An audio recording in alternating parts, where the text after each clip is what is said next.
Sa taong 2030 sa Los Angeles ay makikita nating tumatakas ang isang lalaking nanalo sa loto dahil hinahabol siya ng mga tao upang patayin. At kaya pala ay dahil bagsak na ang kanilang ekonomiya. Kaya't pinayagan sila ng gobyerno na patayin ang mananalo upang makuha nila ng legal ang napanalunan nito. At ang rules ay hindi sila maaaring gumamit ng baril. Samantala pagkatalon ng lalaki sa isang iskinita ay may nakaabang na naman sa kanyang isang ina at mga lalaki na papatay sa kanya. Kaya't nilabanan niya ang mga ito upang iligtas ang kanyang buhay. At pagkatapos ay umakyat siya sa isang bahay kung saan ay makikita natin ang isang Pinay na lola. Sinabi ng lola sa lalaki na hindi kita kilala at hiningan siya nito ng gamot.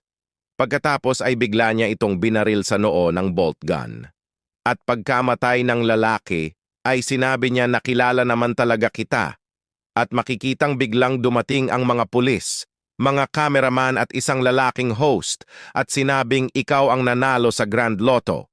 Kaya tuwang-tuwa ang lola dahil mayaman na sila ng kanyang apo. Pagkatapos ay ipinakita ang dating aktres na si Katie na nakasakay sa bus. At nakita niya na pinagagalitan ng ama ang anak nitong babae dahil hindi ito nakuha sa audisyon. Kaya't umakting siyang isang pulis upang matakot niya ang ama nito. At tuwang-tuwa sa kanya ang matandang babae dahil sa kanyang ginawa. At nagtanong din ito ng oras sa kanya.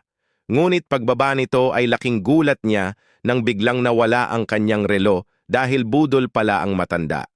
Pagkatapos ay ipinakita na mag-uumpisa na ulit ang bola ng loto na may premyong $3.6 billion. Pagkatapos ay umupa na siya sa lumang apartment ni Shadi. At kinaumagahan ay nagising siya nang may biglang may tumulo sa kanyang muka at sa kanyang mga isusuot sa audition. Kaya't agad niyang tinawagan si Shadi kung ano iyon. Sinabi ni Shadi na leak lang yon ng banyo at pinaupahan sa kanya ang mga damit nito upang may maisuot siya sa audition. Pagkasuot ng damit ni Shadi ay nagpunta na siya sa studio at pinagbayad na siya ng babae upang makapasok na siya sa loob. Pagkatapos ay nagpakilala na siya at sinabi na isa siyang child artist noon at siya ang nag-aalaga sa nanay niyang may sakit.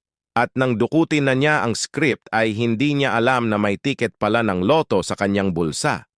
At kusa itong nag-register sa kanya. Pagkatapos ay umakting na siya at hindi siya natanggap. At sa labas habang papaalis ay biglang tumunog ang mga may loto ticket na siya ang nanalo. Kaya't bigla siyang inatake ng mga babae doon upang patayin at inatake din siya ng mga nagkakarate kaya't nilabanan niya ang mga ito. Ngunit ipinaikot siya ng isang lalaki at tsaka inihagis. At habang sinasakal siya ng isang lalaki ay biglang dumating si Noel na isang jackpot protector. At ito pala ang pumuprotekta sa mga nananalo. At pag hindi napatay ang nanalo ay makukuha niya ang komisyon bago lumubog ang araw.